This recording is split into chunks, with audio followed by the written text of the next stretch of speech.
Educated steps in a world full of haze. The podcast is rolling with wisdom to share, helping you settle in your new lair. Navigating through the home buyer's maze. Educated steps in a world full of haze. The podcast is rolling with wisdom to share, helping you settle in your new lair. Jeb and Josh, they're paving the way. Dreams to reality, they make it day. From the first hello to the closing sign, your journey to home is looking divine.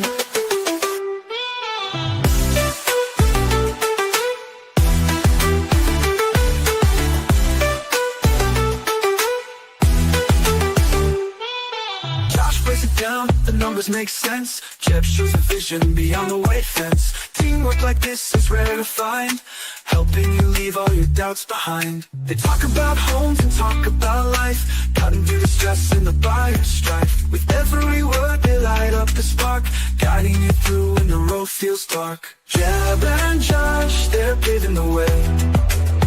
Dreams to reality, they make it day. From the first hello to the closing sign, your journey to home is looking divine.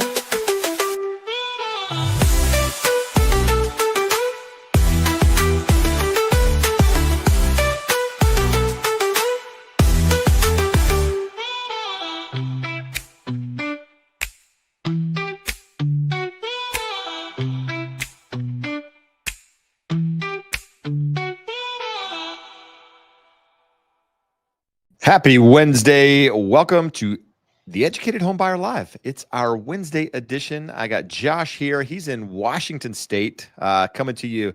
We're teleporting him in this evening. So welcome to the show, Yes. Josh. It is hotter than Hades here in Washington right now. We're at 95 degrees today. Nice. Well, good to have you in. Thanks for showing For teleporting in.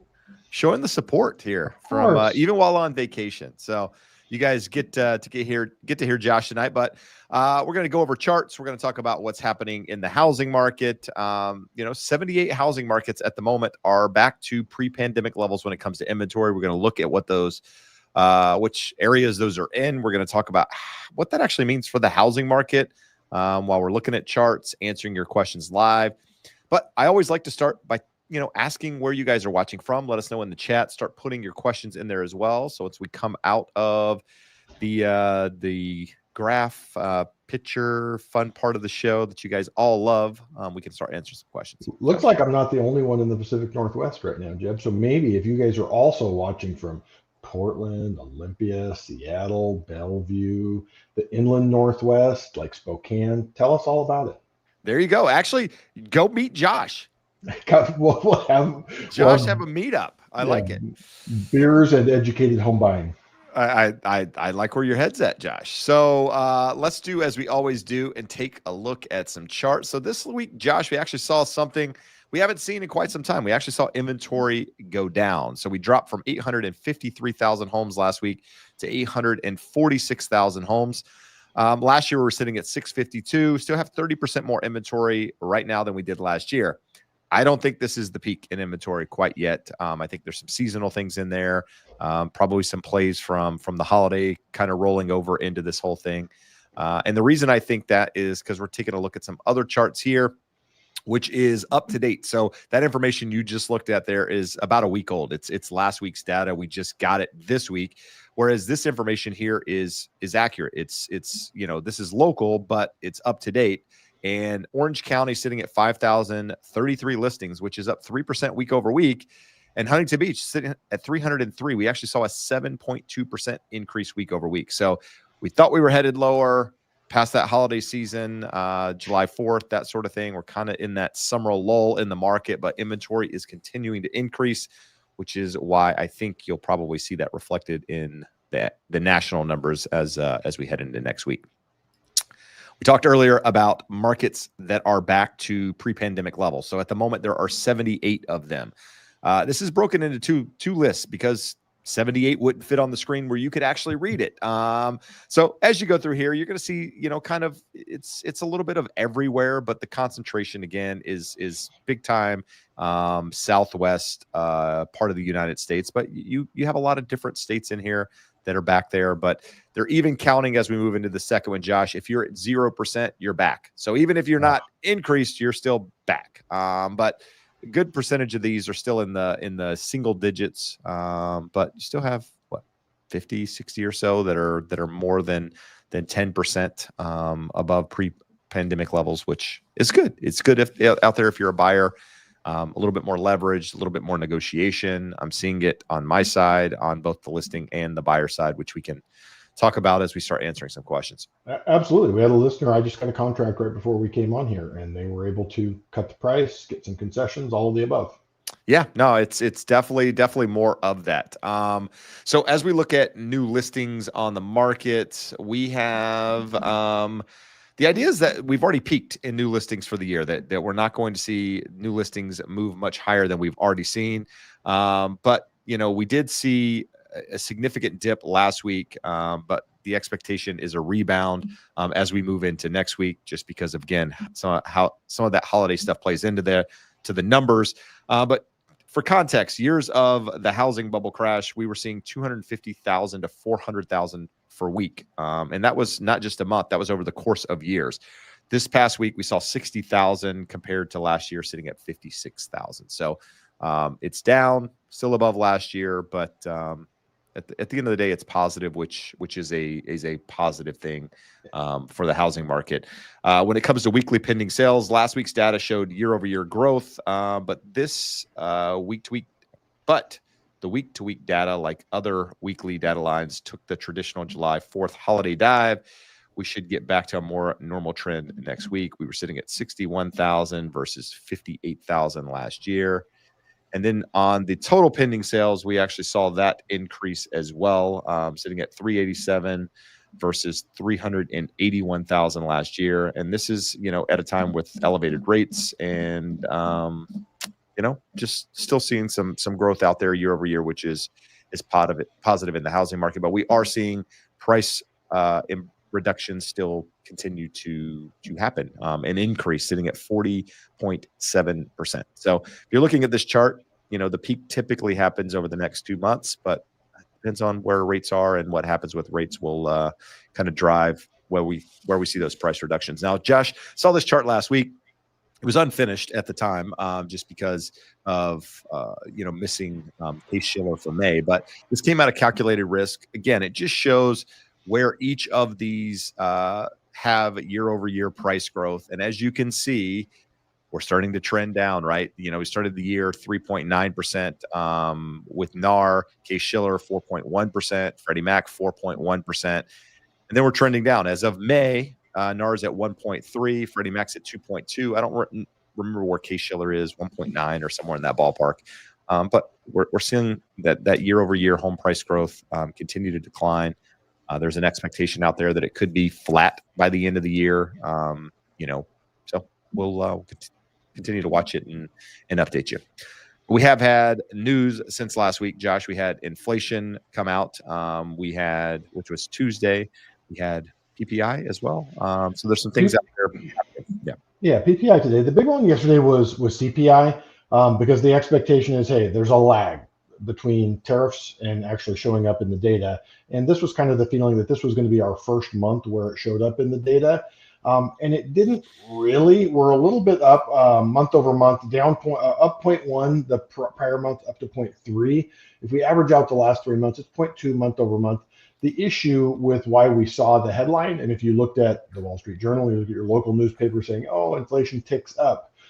It didn't really tick up. We're right in line with where we've been over the last 6 month average. But this time last year, we had 2 or 3 really low months. So you can see June of last year fell off. It had a 0. July is going to be a 0.1. So if you get another 0.3 or even a 0.2, next month, headline inflation is going to increase again. The Fed prefers the core. They actually prefer core PCE. But at the core, pretty benign. We had really low in March and May, 0.2 in April, 0.2 in April and June. March and May were the low months. So we're not seeing a big pickup. We're just not seeing the moderation. We still have not got back to the level that the Fed is looking for. They're not seeing weakness in jobs. They're not seeing inflation moderate at the rate that they would like to, down to the 2%. So looking at a couple of other things, this is the Cleveland Fed's nowcast on inflation.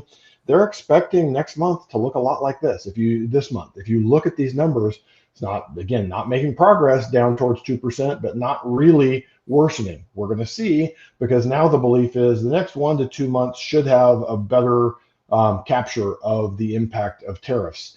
Now, the reality is it's kind of a moving target, continues moving, pushing things further off into the future. So I don't know when we're going to actually see the impact of tariffs. It hasn't been there so far. An alternative look here is Trueflation. Trueflation's at 1.82. A week ago, it was 1.66. Yesterday, 1.82. So no change day over day, but up a little week over week, but down over the last year. And that is truly a nowcast of what they're seeing. And this over time, over the long haul, has a 99.4% correlation to CPI. So from that perspective, not really seeing inflation pick up.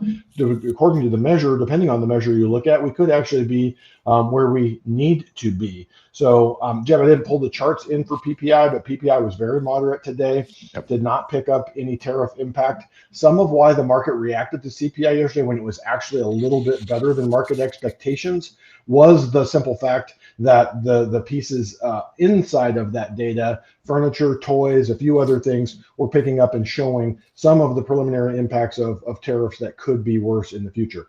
After that data yesterday and then today, we're at a 97% chance that the Fed does absolutely nothing in July. So I think everyone agrees at this point, we're not going to see anything in July. Hasn't really changed the outlook for the rest of the year. Still an 84% chance in the Fed funds futures market that we're 50 basis points lower by the end of the year. There wasn't really a chart for this, Jeb, but the highlight or low light of today, depending on how you look at it. Good old buddy Trump. Trump thought he had found a loophole to finally rid himself of his nemesis, Fed Chair Powell. And depending on what your thoughts are, you may think this is great. You may think this is awful. The reality is, if you think Powell was the one in charge of cost overruns for redesigning the offices of the Federal Reserve in Washington, D.C., you're a little bit insane.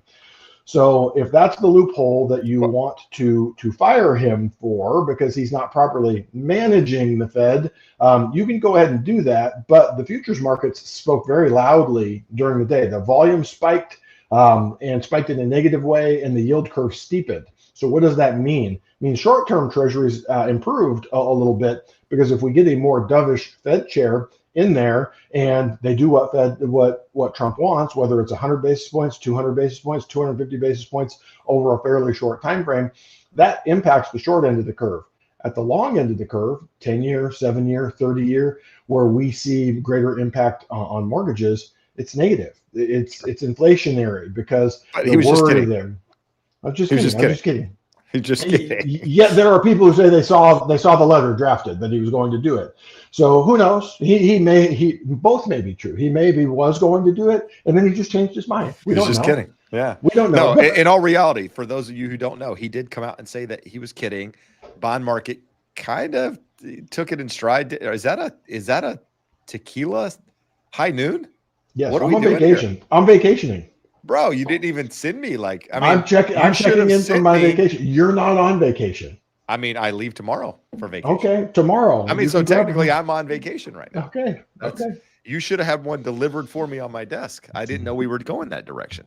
Anyhow, for those of you who didn't know, he did say he was just kidding. Bond market kind of took it in stride. Didn't see a big reaction either way at that point. But I think at this point, they've determined that the man's crazy and he doesn't know what he's going to do with Fed Chair Powell. And at the end of the day, the market doesn't like the volatility. We've talked about it so many times. They want stable markets. And yeah, that sort of thing's not good. It's really that the shortest path to lower rates is clarity on tariffs and limiting them to the countries that we have trade issues with, valid and real trade issues with. So it's not that it's a made up issue. It is a real issue, and they have every right and reason to be pursuing better trade deals with many countries around the world, but with every country in the world. We talked about it last week. I don't think we need to be renegotiating our trade deals with Serbia. I don't think it's going to help us, United States citizens. There you go. So what are we looking at here, Josh? Oh, there's you see the two little green bars. We were in a nice down channel till about 8 days ago, and clearly broke out of that to the upside. We have an uptrend going here. If we were to zoom out further, it's really sort of a sideways market. This isn't such a big move. The bottom there, we're about 420. Here at the top, we're under 450. So that's about a 0.25% range in interest rates. That's a pretty narrow range and kind of a sideways range. We would expect 451 to hold at the high end. If it doesn't, you could run as high as 460, which is kind of what the high of what you've seen here. So long story short, more of the same of what we've seen. We're not getting a sustained continued improvement. When they worsen, they kind of hit a ceiling and bop back down. So what does that mean in terms of interest rates? 30-year fixed about 6.875. Government loans, FHA and VA still under 6.5. You're going to do better than that if you have really good credit, well qualified. What does that tell us? Day over day, pretty much flat. Week over week, a little bit worse, and month over month, a tiny bit better. So really, really sideways in that regard. And when you said that we could go as high as 4.6 on the 10-year, how does that translate into mortgage rates? So if we have the spread, which we looked at last week, sitting somewhere around 2.4 something. If you have a 10-year at 4.6, you're looking at 7% mortgage rates, right? Somewhere in that ballpark. That close to 7%. Yeah. So really, really close. So we will see. But with that said, if you're somebody waiting on the sidelines, waiting to see where rates go because you're trying to refinance, you can get on our rate watch list at jebsmith.net/rate watch. We will reach out as rates improve and help you take advantage of that.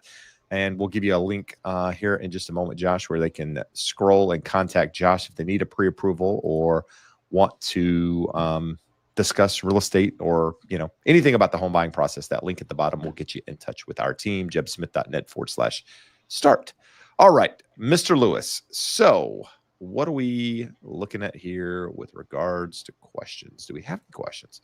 We got a lot of people letting us know where they're from. What do we got? Do we got any new ones? How many do we have in Washington? We got Miss Taylor is in Washington. There's at least another one, Spiral Gazelle, in Washington State as well. We're limited on our Pacific Northwest participation, but we got Louisiana, we got Wisconsin, we got Florida, we got Boston, basically covering like all four corners of the U.S. there. And then Heather, as always, representing Inglewood for us. There you go. Dedicated to the show. We appreciate that. Let's see. We always have questions. We got Cleburne and Little Rock. We always have questions about where interest rates are going. But is there anything else in there that we can touch on before we dive into that, Josh? Willing has an interesting question, and I think it's would be of interest to everyone. How do you accurately account for property taxes for loan applications? For those of you who don't know, Willing is in the mortgage business. There's so many factors that influence what that specific borrower will actually have. So I'm in California, Jeb's in California. In California, we start with a baseline expectation that it's going to be 1.25% of the sale price. Most states around the US, we're going to look at the current taxes, and that is what's going to be used for qualification because they don't have Prop 13 like we have here in California that makes the current owner's property taxes artificially low. So from that perspective, we always have to look out. There can be property tax exemptions, veterans exemptions, widows exemptions, senior citizens exemptions that can artificially suppress what the property tax rates show up on the tax rolls. But for the most part, unless the seller has some sort of unknown exemption, in most states outside of California, we're going to use the property taxes as they show up on title now. All right, good stuff on that one. We also had a question. Would you live in the Pacific Northwest, Josh? Would you live up there? I could do the inland Northwest, North Idaho, Spokane, much more to my liking. It's a little colder in the winter over there, but on this side of the Cascades, it is very gray and very rainy, and Josh does not deal with it. I will deal with cold before I will deal with day after day after day of cold, rain, drizzle, gray. Got it. Feels like you're in Huntington Beach. Not right now. It's finally sunny, but it was Buddy, gray you for don't 6 months. know. You don't know. Our gray in Huntington Beach is a bright, sunshiny day for most of the year in Seattle. That's no thanks. All right, we got what I can't even read that thing from here. Multi-rage 1, 2, 3, 4. There you go. Do you think by the beginning of 2026 should be the best time to buy before the summer hits?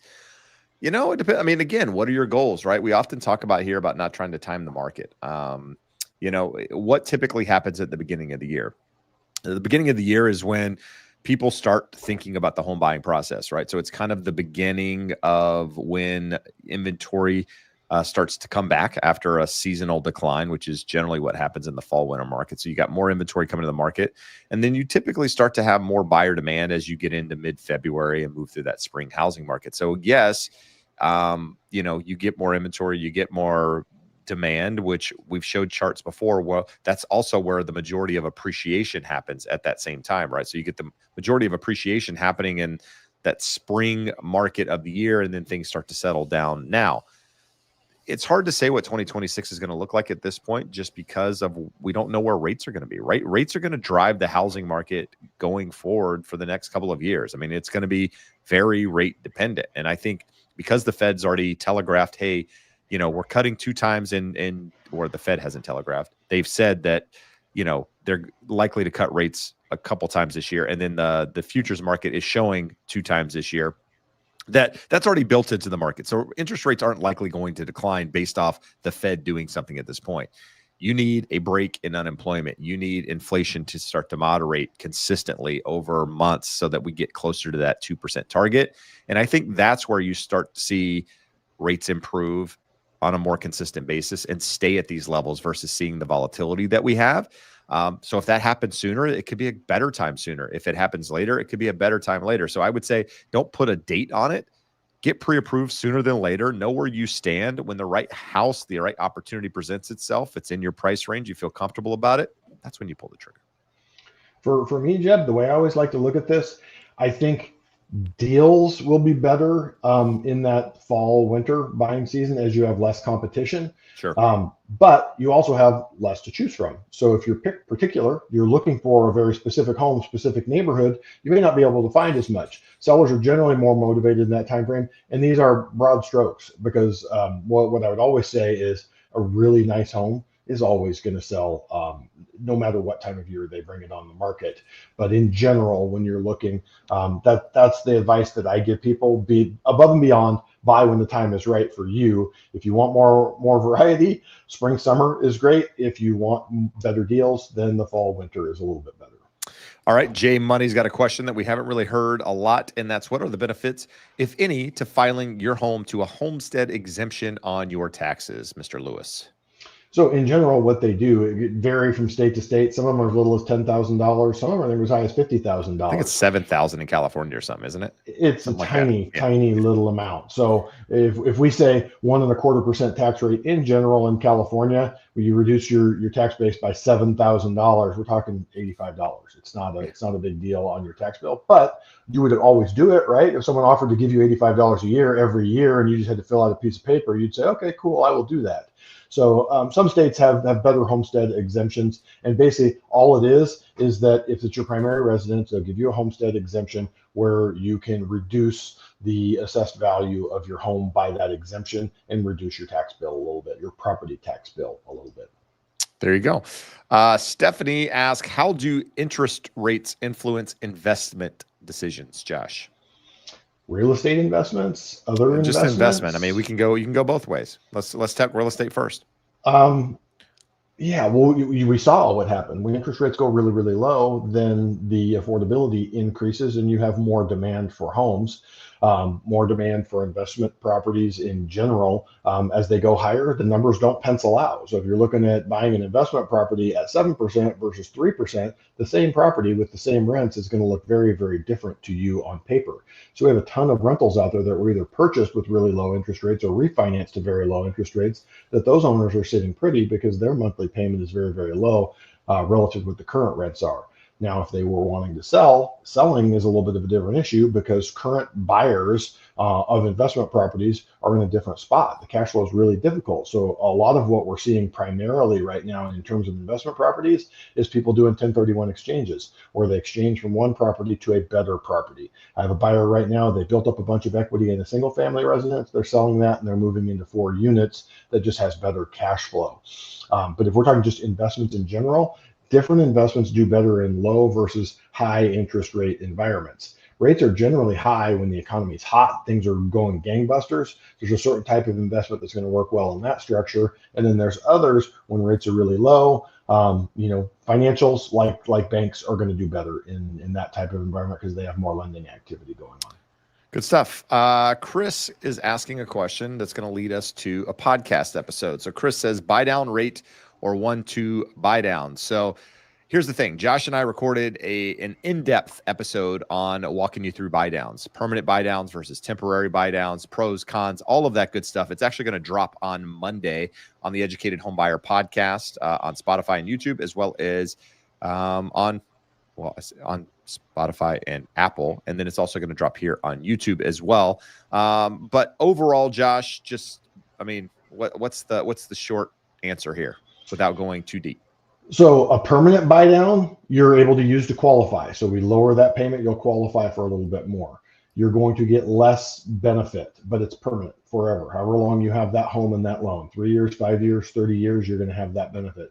A temporary buy down is kind of smoke and mirrors. We're taking money, setting it aside to subsidize the payment for 1 to 2 to 3 years. So from that perspective, you have to look and say, what am I really trying to accomplish here? Am I incredibly confident that interest rates are going to be better in the next 1 to 2 years? If so, the 2-1 temporary buy down could be good.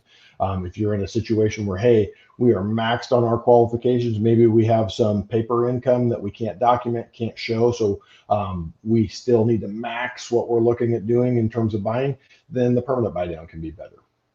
All right, good stuff. But if you are interested in more information on that, it'll drop next Monday on all the channels. We'll talk about it here on Wednesday just to remind you of that. But it's kind of going back to the core of the Educated Home Buyer, where we started the podcast and we were really teaching different things about the mortgage and real estate process, kind of walking you through it. So it's a deep dive. I think you'll find a lot of value in it. So make sure you check it out. So if you're watching here on Jeb Smith's channel, make sure you go to the Educated Home Buyer, like and subscribe, and then you will get notifications weekly when those new episodes go up. There you go. Got to hit the bell notification though. I never tell people to do that. Hit the bell. Hit the bell. I don't hit the bell. I don't hit the bell. It just pops in my feed, whatever I've watched. I don't hit the bell either. The algorithm's gotten much better about cramming what you like in your face. Yeah, exactly. Shanae has a good question. If you're eyeing a particular neighborhood, don't know when things will go on sale, do you still suggest having a pre-approval on hand? What are the best steps? I say yes, absolutely. If you think you're going to be buying something, if it pops up in that neighborhood, assuming it meets the criteria, why wouldn't you be ready? Versus having to deal with it after the fact, right? It's one of those things that, sellers call me and they say, hey, Jeb, I just found the best property. I want to buy it. And I'm like, okay, but you own a house. Do we need to sell it? And they're like, yes. And I'm like, okay, why didn't we have this conversation before you did that? Same thing with buying a house. If you are buying a house that you believe you're going to fall in love with something in that neighborhood, get the pre-approval now. That way, you know what you're working with, right? Idea of payment. You have an idea of your price point. Everything that you need to know in order to make logical decisions, not emotional ones. So the sooner you can do that, the better. In fact, that link scrolling the bottom of the screen there, jebsmith.net/start, will get you in touch with Josh and the team. Can walk you through the pre-approval process, guide you. We're helping people here weekly. We've helped, I don't know how many people this year, Josh. I mean, a ton. But over the course of 3 to 4 years, hundreds at this point. So just, we'd love to help. Yeah, but I've got an interesting one here. I have someone swimming against the stream, going from Texas, moving back to Huntington Beach, California. Their kids are in California. They're like, we're coming back. And they knew their situation. They make good money. They have perfect credit. And they're like, we're good. We'll get pre-approved as soon as we find the right property. We don't want to go through all those steps until we find the right property. And we're clear to close within 12, 13 days. So it wasn't hard, but like the first few days, they have a complicated situation. And in their mind, hey, we've bought houses before, we're very well qualified. And they are. But it still doesn't mean you don't have a complicated situation where there's some back and forth for several days. And when you're under the gun of, they literally had written an offer and had the property under contract before we even got them pre-approved, which is a little bit backwards, but it worked out. Hold on. So they got an offer accepted without a pre-approval? Fantastic. That agent's really doing their due diligence. Really doing their due diligence. They promised them. They said, we're very well qualified. Trust us. Hey, we're good. We're good. Just accept our offer. We'll get it. We'll make it happen. In better news, Josh, I have for the better part of a couple of weeks had a lot of issues with a lot of transactions. Two of them are they all solved? Are they all resolved? Let's not get ahead of ourselves. Two are supposed to close on Friday.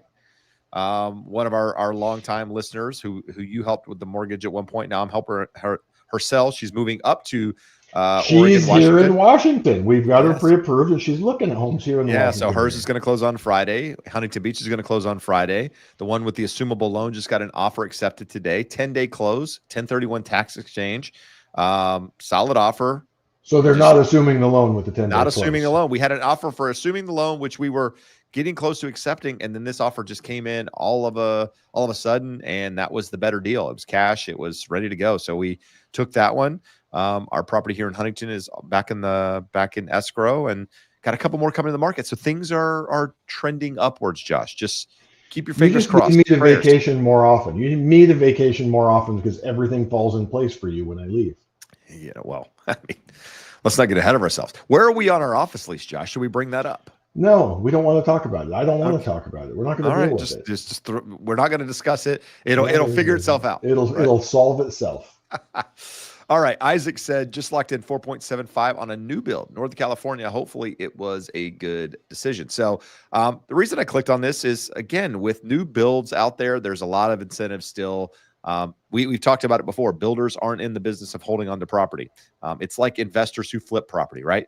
They're not in the business of holding on to these things. They want to sell. They want to go under contract. In the case of new construction, there's typically a bit of a margin there that they can use to help buy down rates. So if you're considering new construction, make sure you're negotiating, especially in this market when there's a lot of inventory out there. You've got options. Jeb, I do not remember who it was, but did you happen to see like 10 days ago? It was, I want to say it's KB. One of the big national builders does not do the buy downs. They will cut prices. And they came out and said, they came out and basically said, hey, all of these companies are setting these people up to fail by holding prices artificially high and buying rates down low. So it can be a double-edged sword, but in terms of what we always talk about, to a buyer, the most important thing is the monthly payment.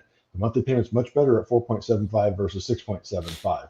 So even at a higher price, even taking longer to build up equity, the most important part is that monthly payment, and that's what we're seeing the builders do. It's the game they're playing. Good. Yeah, I think it was a Resi Club article. I read it as well. I don't remember 100%. This is a good question. Taryn asked, have you ever had two different clients bidding on the same property? How did you or would you handle that situation representing both clients? I have had multiple times in my career. And I'll be honest, I've never, in those situations, none of my clients have ever actually gotten the property. So it's never been like a weird thing for me. But what I will tell you how I handled it, I had it happen a lot during the pandemic and the COVID era. What we try to do as agents is get as much information from the seller, the selling agent, as possible so that we can provide that to our clients. Along with that, we provide comparables on, hey, is the house worth this, or this is where I think the house, the price should be. Never do I tell a client, hey, this is what you need to offer on a property. Right? This is the number. Because at the end of the day, it's not my decision. I give them a range of what I think it's worth or where it could be worth based on comparables, and then kind of let things go from there. And that's what I do in those situations. I tell them, hey, these are the things that we can do to strengthen the offer. If I was the one making the offer, this is what I would do in order to put myself in the best position possible. And you have to do what's right for you, but this is what I would suggest. And some people take it and say, hey, this is what I'm willing to offer. Some people say, no, that's too aggressive. I want to do this. So, rarely are you going to find two people doing the exact same thing without telling them exactly what they need to do. So it's, as an agent, you guide people. You don't tell them, and you just give them as much information to make logical, rational decisions. And in that case, there's no gray area. It's just, hey, you got it because you made the better offer. And that's where it's at. So, And from a lender's perspective, we cover a pretty broad geographic area, so it doesn't happen that often. And more importantly, when it does, it's super simple for us. I have had a couple of buyers say, hey, we need pre-approval. We're going to write an offer on this. Cool, what's the property address? And another one calls 2 days later. Hey, we're writing an offer on this. Cool, what's the address? Oh, crap, they're both offering on the same property.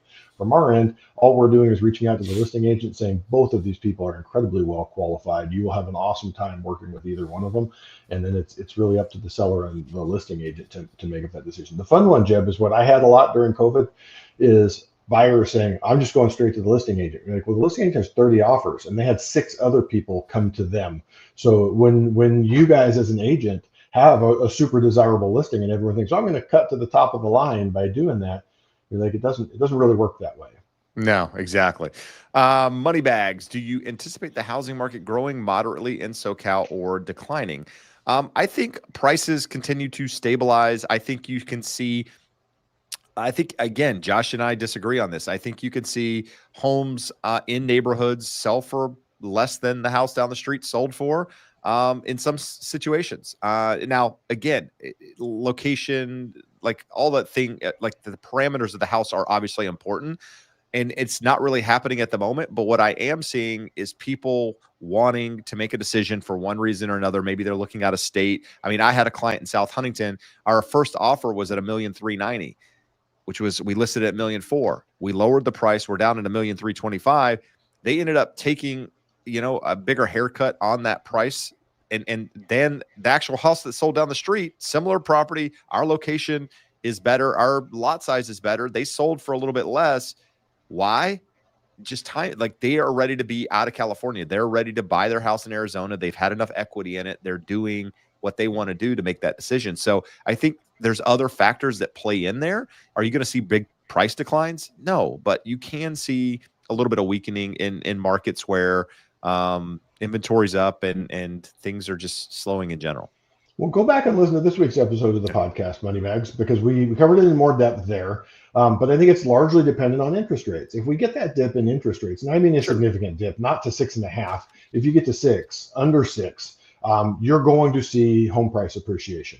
That being said, if we're stuck in this range of 6.875, like we talked about at the top of the show, that's stagnation in most of the country, and many markets will see corrections. The most frothy, the most overpriced, the ones that had the most second homes, the most net migration during COVID, they'll have some pressure and correction. And bigger picture, the most important thing that you'll see is negative real price growth. So once you factor in inflation, home prices won't go up as much as inflation. And we show the numbers occasionally here on the show. Wage growth right now is about 4.3% annually, and you're, that sucks, doesn't sound like very much. Well, if you have 4.3% wage growth and you have negative real home prices over the next 4 or 5 years, you have people making 20-25% more than they're making now. And if you then get a lower interest rate, that's above and beyond all of the reasons why we're not likely to see a major correction nationwide from the standpoint of people with really low rates sitting on a ton of equity. There's a lot of reasons economically why you're unlikely broad market to see a big correction. But interest rates will say, do we stagnate? Do we stay here flat overall? Or do we get some appreciation, which is going to require rates to move lower? Right now, we're kind of at an impasse. People don't want to sell. There's not a lot of demand for people to buy.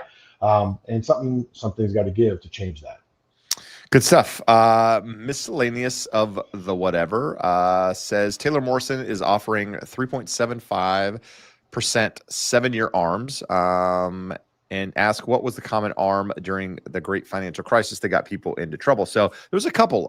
Primarily what was the issue during the GFC time was 2- and 3-year ARMs that were adjustable based on LIBOR. They were interest only in many cases. Some of them were negatively amortized, which means they weren't even paying the full interest on the loan, and that additional interest that wasn't being paid was adding to the balance of the loan. So the balance was going up, and prices were essentially stabilizing and starting to decline at that time. So that's what created that. 7-year ARMs in this market, I feel like, are safe, assuming you know what you're getting into, right? I mean, I think 7 years is plenty of time for something to happen with rates to be able to come down and take advantage of a lower rate.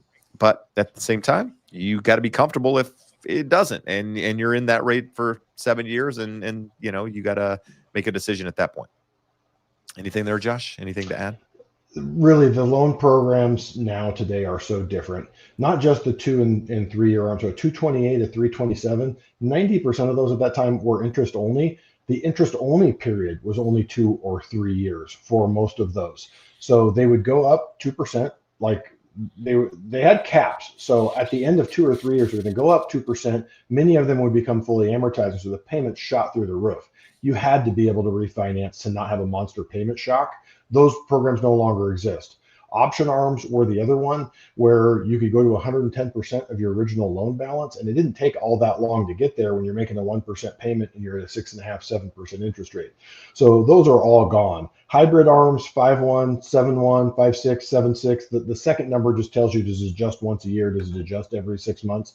They have caps, they have limits. So that 3.75, it's either going to be a 5 or a 6% life cap. With a 5% life cap, the worst it could go to is 8.75. So is that going to kill you? No, that's 2% above where the market is now. But we're talking 7 years down the line, and for it to cap out like that, let's say it's a 7/6, where it adjusts every 6 months. It would probably have a 1% cap every 6 months. So to get to the life cap, 5 or 6% above, would be at least 3 years. So you're talking 10 years down the line. And go back, use the same logic that we just talked about. If you get 4% annual wage growth for the next 10 years, you're making 50% more money than you make now. There you go. Good stuff. We've got Chanel in Washington as well. Josh, a lot of Washington, like maybe they're feeding the channel to Washington viewers tonight because you're up there. Maybe they it's must Geo. know.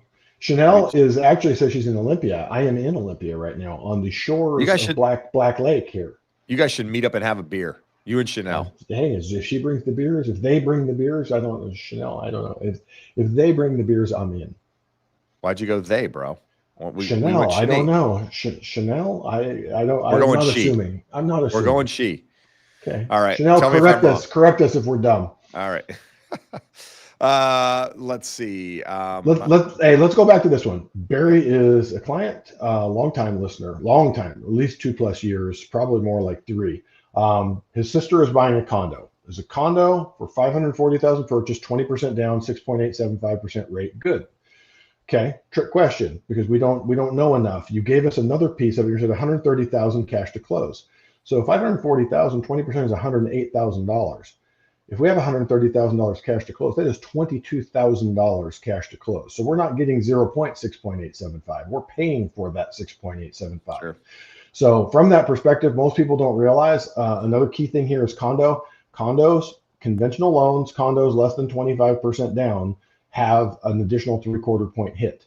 So looks like she's probably paying that out of pocket. So just more details there. And Barry, I know you reached out. I'll call you when we get off the show here, and we can try and connect with your sister. It may be an okay deal. It's probably not the way that I would structure the deal. All right, there you go. Can you get a better deal? Barry, there's one way to find out, my man.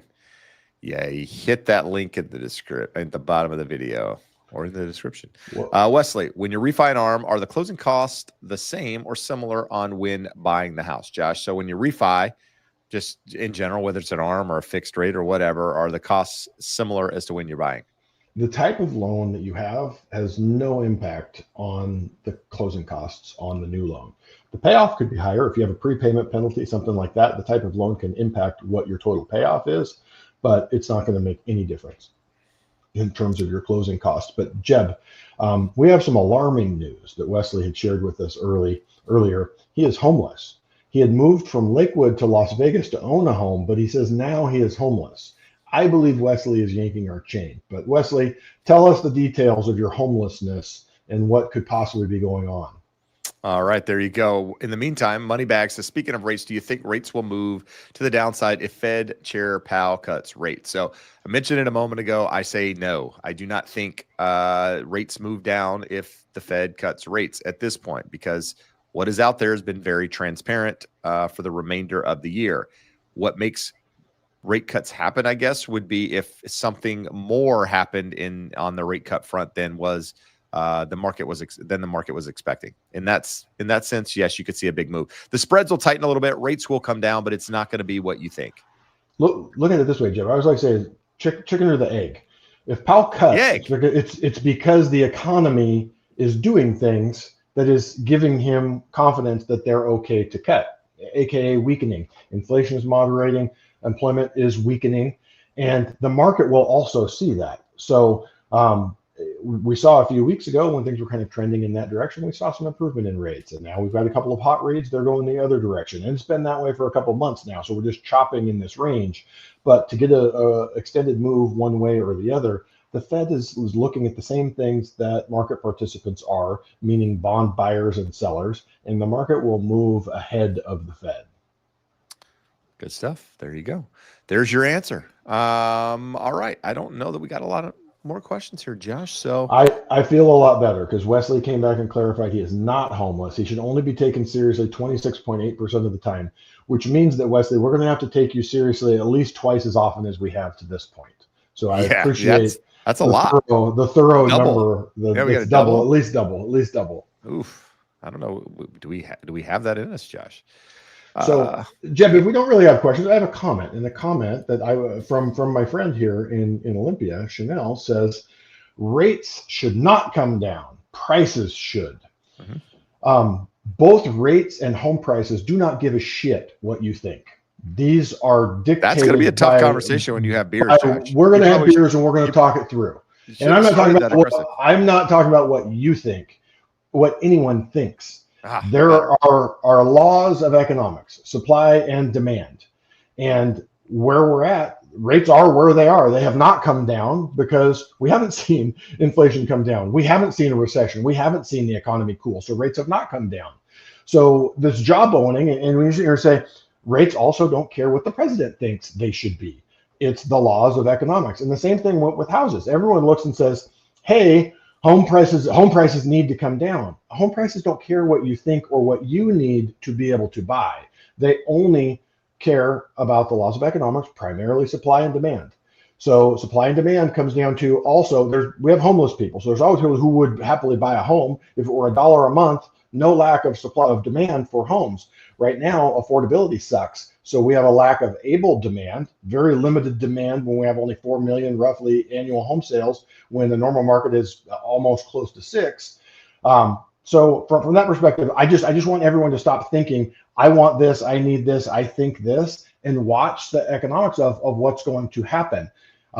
We have a lack of supply of homes in most parts of the country. Olympia, Washington, where you're at, Chanel, there's not. It's better than Southern California in terms of more land and area to build homes, but there's not a lot of land and area to build homes. So from that perspective, just look bigger picture versus what you want or need. All right, there you go. Let's see. Platinum Black had a question here, Josh. Actually, no, it was Rosario first. Let's go. Jesus Rosario is in Florida watching, Miami. Working with a lender who's quoting them 6.49% on an FHA loan, putting 3.5% down, asking if that's competitive. So, Josh, today, where are mortgage rates on FHA? I know we need some more information here, but in general. It should be a little bit lower than that. So 680 plus credit score should be in the range of 6.25. Have a VA purchase that we locked earlier this week at 6.125. It was a very, very well qualified borrower and a big loan. So 6.25. Is about where I think it would be. And Jesus, the beautiful thing is we can help you in Florida, any part of Florida. So use the little crawl there at the bottom. We would be happy to look at the numbers. And any of you guys, if you're looking at numbers, you have numbers. So Barry has, hey, my sister has numbers. If you have numbers, I can tell you at least 30-40% of the time we look at them and say, hey, you're in good hands. This person's, if they're giving you good answers, if they're communicating with you, you have good rapport with them, these are perfectly reasonable numbers. But I would say 60% of the time, there's money there to be saved, and or they're not getting that communication, they're not getting that comparison. And Wesley with the $5 super chat, saying that YouTube brought out his competitiveness, and now he's a top fan. So, hey, listen, if you guys want to beat Wesley, which I think everybody should try to do. Yeah, everyone should try to beat Wesley. You should give $6, and then we'll see what happens. We'll see who the top fan here is. I Jeb, wonder if there's someone that's a did bigger we turn fan than on Wesley. the scoreboard? The YouTube fan scoreboard is a new thing. Did we turn it on? Do we even have a YouTube? Did Wesley find something that we didn't even know we had turned I on? did see something for it, but I don't know that you do anything. I think maybe it shows It's on their just side. magically there. Well, and I so think now, because we're in StreamYard, it shows this way, but I think if you're on actual YouTube, it shows in a different way. Maybe that's what those numbers were that we saw the other day. Okay. Well, Wesley, I want you to give us all of your money, and you can remain top fan. Yes. Then you may be homeless, whether you like it or all not. of it. Yeah, but I think there's probably a bigger fan out there than Wesley. I mean, no, Wesley says he's never been #1 anything before. He wants to know what he does now. You get an educated home buyer. You stay #1. And you run around town. You stay one. You defend it at all costs. Yeah. You defend that honor at all costs, including going broke. If anybody comes in, you defend that and say that you tell them to back off. That's it. We could send you a T-shirt, Wesley. How about this? Send an email to Josh or myself, and we'll send you a shirt. An Educated Homebuyer Podcast shirt. Maybe look at this. Oh, Jesus coming over the top. Sorry, you just lost your shirt, Wesley. You better. That we'll see about your competitive streak here right now. Jesus, thanks for the $10 super chat. Has a 760 credit score, and the purchase price is $575. I'm thinking your 6.49% FHA rate can be quite a bit better. Is that a condo or single family?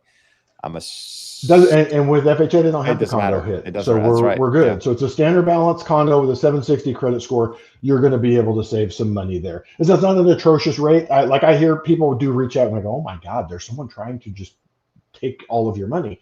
That's not a terrible quote that you got, but definitely we can save you some money. There you go. All right. There was another question here, Josh, before that. Platinum Black wants you to stop having fun and email some loan estimates because they're spending too much time on Redfin and need to be brought back down to earth. So I apologize, Greg. We've been having fun on the golf course. You just gave up their identity. I doxed him. Right here on the internet. I apologize. I'm way out of line. Gonna have to go a different direction now. Yeah, unbelievable. But let's talk about that. So here's why I think pre-approval is important. Pre-approval is important before you start shopping on the internet, because what's going to happen is the more you shop on the internet, if you don't know or you have that line in the sand, you're going to continue to trend up in price. What can I get? What can I get? And guess what? The more you spend, the more boxes you're checking on that non-negotiable list. So if you have some certainty as to where you need to be, kind of keeps you from going up into those crazy price points and fooling yourself and getting emotionally attached. So do the right thing, get pre-approved up front, then start shopping for the home. That way you're not letting yourself down if and when you can't actually get what it is that you've been trying to find, with regards to a home. So Chanel asks, is it okay to offer $40,000 below asking price? Sure. I mean, yeah, nothing is not. I mean, everything's okay. But understand what you're talking about, right? If it's a $400,000 home and you're offering $40,000 below, that's 10%, right? That's a big number. Unless the property's significantly overpriced. Whereas if it's a $1 million home and you're doing $40,000, that's what, 3.5% or 3% or something along 4%. What did I say? If you're offering 40,000, $1 million, is that 4%? 4%. Yeah. So a little more reasonable, right? So I think it's about context, right? Why is 40,000? What's 40,000 have to do with anything? Is it where the comps are? Is it something that you can only afford up to that price, and that's why you're throwing out that number? You need to know more there, so that you can make, a reasonable offer and be able to tell the other side why you're making that offer, because that always helps in the negotiation process. Your agent should be trying to have that conversation. Let's see here. We've got Lovely Bend Home. Oh, okay. So we got a real estate agent, I think. Lovely Bend Homes in Oregon. Ben's beautiful. Love Bend. Bend is amazing, Jeb. Uh, I am in the process of planning a Bend vacation for next summer, so I can oh, enjoy golf and lake time there. my wife and I So would like to be included on that. you can So be included. So yes. if there are lovely Bend vacation rentals, Kim and Christine, that you have and you could share, let us know. We Let us want to know. stay We're on in the the Sun market. River. We found a place we want to stay in already. So we've been eyeing it, Josh. We've been close to pulling the trigger. When I went up there You're a couple on years this. ago, huh? Yeah, You're already on it. yeah, we were looking for a while. In fact, when we went up there a couple of years ago, I did on a golf trip, man. I played some amazing golf. It was fantastic. So I'm down to do that again. Let's see. Slow motion Fome says, not sure if you guys know this, but what would the typical homeowner's insurance rate in LA County, new construction, 4,600 square feet? I can't give you a rate. I can't really give you a price on that. It's a big house. That size of home is at least $2 million new construction in LA County. So sure. And then where in LA County? Are you in a high fire area? Are you like, there's a lot that goes into this. It could be as low as $200 a month. It could be as high as $1,500 a month. But I have a great insurance broker that I'm happy with. He's in Southern California here. If you need a referral, you can reach out via email. I'm happy to put you in touch with him. And, again, he's a broker. He can, shop rates and then tell you what's out there. I just wanted to point out that Wesley's still in second place. Oh, Wesley, he might even be in third. I think there's people out there that are better than Wesley. That's all. I heard he was competitive. I heard he had that Mamba spirit, but apparently not. No. He's a Clippers fan. There's no Mamba in him. So yes. I mean, way better than lame-o Mamba spirit. He's a Clippers fan. There's no Mamba in that guy. All right. Well, I didn't get back to saying lovely Bend home. She said that it was her first time watching and great to have a realtor and lender on together. So Christine, thanks for being here. Thanks for the support. Thanks for watching the channel and the kind words. We're here every Wednesday, 5 p.m. Pacific Standard Time, most of the time, sometimes a little bit early. Sometimes we come on at 4:30. But we've been doing this for 3-4 years at this point, and it's been a journey. We used to go 2 hours. Used to have hundreds of people on here at a time, 3, 4, 5. I think my most ever was over 500. But now we're lame. We're getting like 100. It's all good. It's all good. Supply and demand. Supply and demand. Let's see. There was another question here. Vajcheng. I can't read it from where I am, but can one negotiate on either price or options or credits after signing contract for new construction? If so, is an addendum needed? So I think yes. I mean, the answer is yes. You can negotiate things after the fact. But what I would suggest is if you're buying anything and you're asking for, credits towards closing costs, credits towards buy downs, that sort of thing, that's going to be requested in your initial offer. Things like repair credits to fix things, that sort of thing, that can be negotiated once you're already in contract. Now you're buying new construction, so you're not really going to have that repair piece of the puzzle. So I would tell you to try to do as much negotiating upfront as possible. And then you need to do it before contingencies are removed. Otherwise you're probably not going to make much progress on that. So just my 2 cents. Josh, will the new Vantage score create a bigger competition for people looking to buy a home? Are FICO scores no longer being looked at? So no, FICO scores can absolutely still be used, and they are the only thing being used right now. FHFA just put out an FAQ today. Say that 10 times quickly. Today FAQ. That I have not had the time to read and go through, but it's going to be a while. The automated underwriting systems for Fannie Mae and Freddie Mac have to be updated to be able to accept and use Vantage scores. All of the credit bureaus that lenders like myself use have to offer them. They've got to figure that piece out of it. So I would say like 90 days is the earliest that you're going to see this. It could be 6 to 12 months before you actually see them rolled out.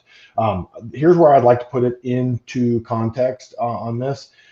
There's about 35 million households with no credit score that could be scored under Vantage because it pulls in more data. So does that mean we have 35 million additional potential home buyers? No. But I believe they say like 25% of those, or 8 or 9 million of those households, would have scores high enough, 620 and above, to FHA conventional loans. They would be eligible for that.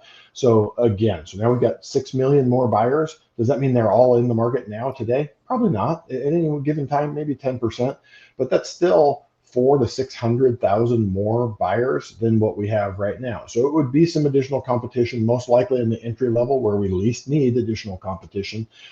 It will be interesting to see how it plays out, and we're not going to know for another 6 to 12 months. All right, Joyce says, is it normal for property taxes, homeowners insurance, and other fees to go up when a loan is transferred to another lender? Carrington. No, it's not for when it gets transferred. What happens is typically the increases happen when the annual tax bills come out, when the annual insurance bill is due. If it coincides with, the year, that, when you got your loan and those things come out, yes, it can happen, but it has nothing that I'm aware of to do with the transfer. It has to do with the new statements coming out, them not having enough in your impound account to cover them, and that's the reason that it goes up. The lender is required once a year to do a reconciliation on your impound account and make sure that they don't have too much in your account, which occasionally happens, and they have to give you a refund. Or what happens more often is because taxes have gone up, insurance has gone up, there's going to be too little. And by too little, it can truly either be too little to pay the bills or not enough to keep the pad that lenders are allowed to require in there. So once a year, you're going to get an adjustment one way or the other. Good stuff.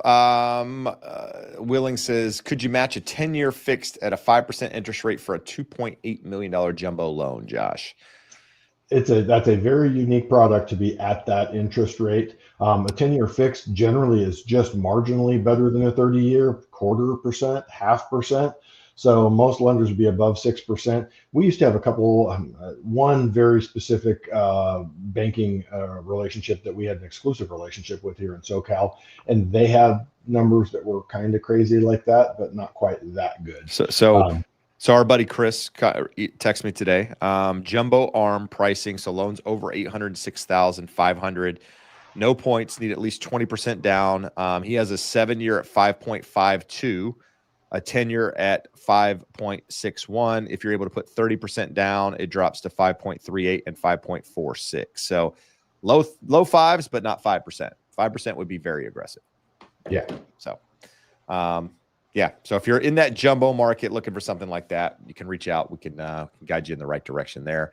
That said, we've now been on for over an hour. Josh is on vacation. We're going to let him go. We appreciate you being here.